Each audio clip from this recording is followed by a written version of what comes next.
Let's make watering a little easier. I recently decided to redo the drip lines on my blackberries and pollinator bed. Here is my new kit I got, and it comes with everything you need to get started, covering a roughly 50 by 50 foot space. 300 feet of drip tape, 50 feet of unpunched header tape, and then all of your accessories. So that includes a 10 PSI pressure regulator, a micron filter, an adapter, 2 elbows, 5 T's, and 6 drip line end caps. So here's what the setup would look like if you had maybe a traditional square or rectangular shaped garden. I'm going to be doing something a little bit different. Which is one thing that's great about these drip line systems, is that you can adapt them to the shape of your own garden. These beds are planted on a slope, which means gravity is going to help me, so I'm going to treat this as one watering zone. First, I'll attach the filter to the pressure regulator, making sure I leave plenty of space to attach the hose. Next, I'll add the adapter, and you want to make sure the thread collar is all the way down before adding the header tape.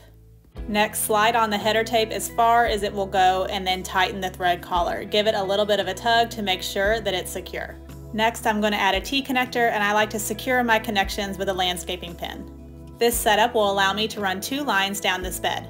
Here's what it looks like with the drip tape, and I ended one of the lines with an end cap. The other line I'm going to continue to my pollinator bed.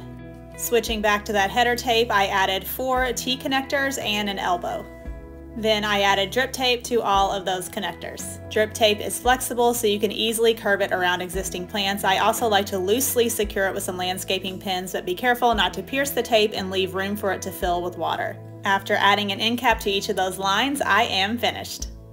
Drip lines are installed, and it was actually really easy. It took me about an hour and a half, and I think had I not been trying to go around existing plants, it would have taken me a lot shorter than that. But here's a few tips. Before making any cuts, lay out the configuration that you want to use to make sure you have enough drip line and all the connectors that you need. Whatever you're using to cut your drip lines, make sure it's sharp, and when you're making the cut, try not to cut at any angles. You want a nice straight line so you don't have any leaking at those connectors. If you're running drip on a slope like I am, you want to make sure that tape is higher up on that slope above those plants so the water then runs down. Double check and make sure all those connections and end caps are screwed on tight before you start the water. And when you're ready to test your lines, don't open up that spigot full blast. Just do it little by little until you have enough water to completely pressurize those lines and get a steady drip throughout.